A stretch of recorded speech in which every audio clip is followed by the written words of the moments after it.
بیٹی ماں کو کہہ رہی تھی بھوک نہیں، اور ماں کے آنسو ایسے گر رہے تھے. بیٹی ماں سے کہہ رہی تھی بھوک نہیں، اور ایسے اس کے آنسو گر رہے تھے.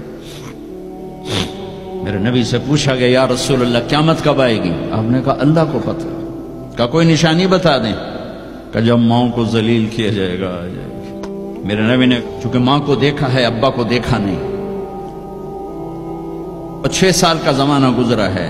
6 دن کے بعد آنسو ختم ہو جاتے ہیں، چاہے ماں مرے چاہے باپ مرے. ہفتے بعد کبھی کبھی رونا آتا ہے، 2 ہفتے بعد رونا بھی چاہو تو رونا ختم ہو جاتا ہے. 6 برس کی عمر میں ابوا کے جنگل کالے پہاڑوں میں میرے نبی کی ماں کو اللہ نے اٹھایا، اور 57 سال کے بعد میرے نبی حج کے لیے نکلے مدینہ سے. 12,000 کا قافلہ چلتے چلتے چلتے ابوا میں کچھ 70,000 ہو چکا ہے، اور آپ اپنی اونٹنی پہ سفر پر ہیں، راستے پر ہیں. آگے ابوا کا چھوٹا سا گاؤں ہے جہاں سارے قافلے نے ٹھہرنا ہے. آپ نے اپنی اونٹنی کو یوں موڑ دیا پہاڑوں میں.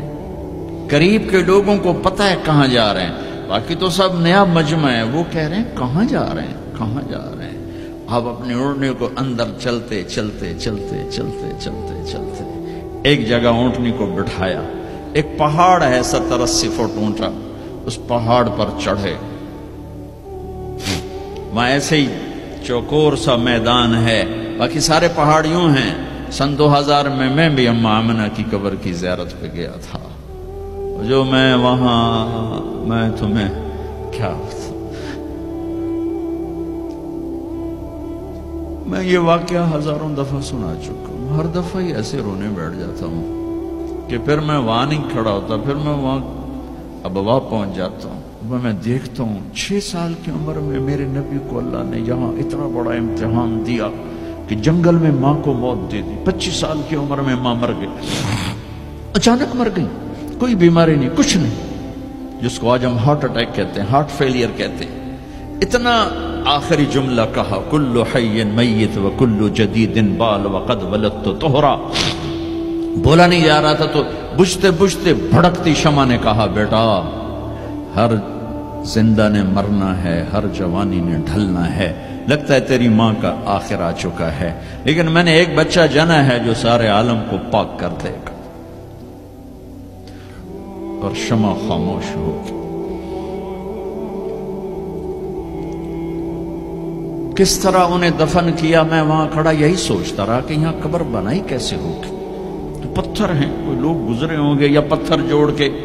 جب ایمن نوکرانی ساتھ ہیں، وہ ان کو لے کر نیچے اتری، اونٹنی کے قریب پہنچی تو آپ نے ہاتھ چھڑایا اور پھر بھاگے، پہاڑی پہ چڑھ گئے.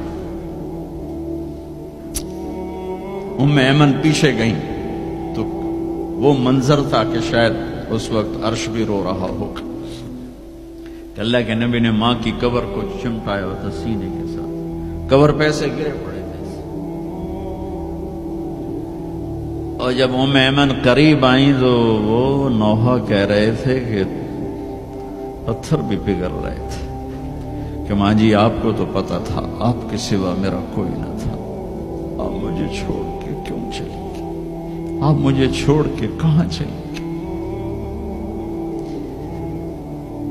ایمن نے اٹھانا چاہا، انکار کر لے گا، میں نہیں جاتا، میں نہیں ماں کو چھوڑ کے جاتا.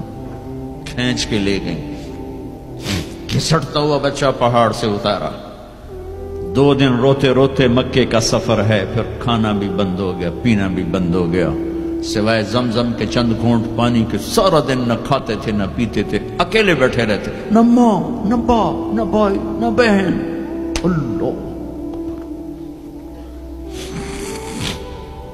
57 سال کے بعد ماں کی قبر پر پہنچے اور قبر کے سرہانے آ کر بیٹھے. گوڈے اوپر اٹھائے اور ہاتھ یہاں رکھے اور سر گوڈوں میں دے دیا، جیسے چھوٹے بچے رونے کی پوزیشن بناتے ہیں. یہ چھوٹی جگہ میں دکھا نہیں سکتا.